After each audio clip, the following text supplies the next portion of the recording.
America তো আপনাকে যথেষ্ট পরিমাণ সাহায্য করে পলিটিক্যাল স্পেস করে দিয়েছে। মিছিল, মিটিং, মহাসমাবেশগুলো কখন হয়েছে? আমেরিকার ইনভলভমেন্টের পরেই তো হয়েছে। আমেরিকা আপনাকে আর কি করবে? সে কি এখানে যুদ্ধ করবে?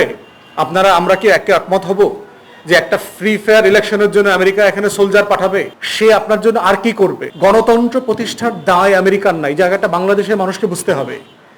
বাংলাদেশের মানুষের লড়াইটা বাংলাদেশের মানুষকে করতে হবে। প্রত্যেকটা রাষ্ট্রের কাজ করবার ধরনের ভিতরে পার্থক্য আছে। একটা জিনিস বুঝতে হবে, মার্কিন যুক্তরাষ্ট্র বাংলাদেশের গণতন্ত্রের জন্য কিভাবে কোন কোন জায়গাতে সাহায্য করেছে এ বিষয়টা কিন্তু আপনাদেরকে বলেছি। বিরোধী দলের রাজনৈতিক নেতাকর্মীরা 500 লোক নিয়ে মিছিল করতে পারতো না 2021 সালে, 20 সালে। 2021 ডিসেম্বরে স্যাংশন দেওয়ার পরে বাংলাদেশের রাজনীতিতে দেখেন জনগণের অংশগ্রহণটা কি পরিমাণ বেড়ে গেছে। এরপরে দেখেন যে তারা যে 7 জন কর্মকর্তার উপরে স্যাংশন দিল, র্যাবের উপরে স্যাংশন দিল। তারপরে এই 7 জনের ভিতরে পুলিশের 2 জন আইজি পর্যন্ত আছে, সাবেক এবং বর্তমান আইজি, মিলিটারি অফিসাররা আছে।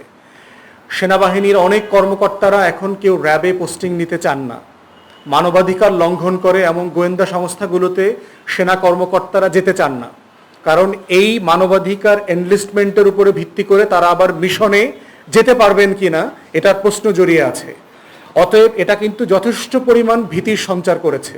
শুধুমাত্র একান্ত আওয়ামী বরকন্দাজ কোতোয়াল ছাড়া প্রশাসনে কেউই এই নিরপেক্ষতা পেশাদারিত্বের বাইরে কাজ করতে পারছেন না। এর আগে আপনাদেরকে বলেছি, আমলাদের ভিতরে অনেকের স্কলারশিপ বাতিল হয়েছে, অনেকের ভিসা বাতিল হয়েছে, যাদের ইউরোপ আমেরিকাতে পড়তে যাওয়ার কথা ছিল।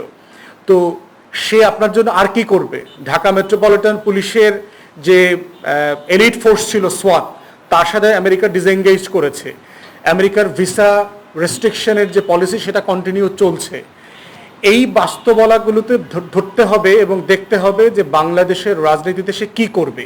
সে কি এখানে যুদ্ধ করবে? আমরা কি একমত হব যে একটা ফ্রি ফেয়ার ইলেকশনের জন্য আমেরিকা এখানে সোলজার পাঠাবে? আমরাই তো প্রতিবাদ করব।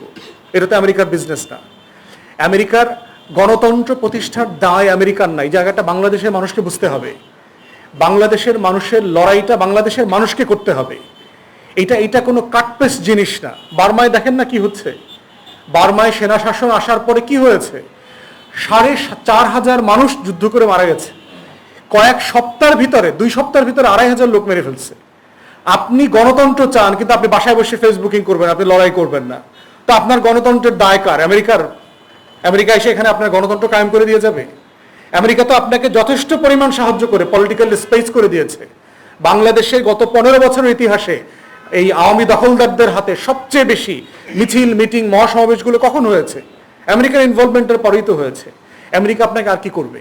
তো এই জন্য আমার মনে হয় যে বাংলাদেশে যারা রাজনৈতিক কর্মী আছেন, দেশের নাগরিক আছেন, তাদেরকে এটা বুঝতে হবে যে আপনি কার কাছে কি চাচ্ছেন। আপনি যে বেগুন বিক্রি করে তার কাছে যদি গরুর গোশত দাম বেশি কেন জিজ্ঞেস করেন, সেটা যদি উত্তর দিতে পারবে না। আমেরিকার সাথে আপনার ইনভলভমেন্টের জায়গাটা এটা। দ্বিতীয়ত হচ্ছে তারা তাদের নিজস্ব স্বার্থে কাজ করে, প্রত্যেকটা এম্বাসি।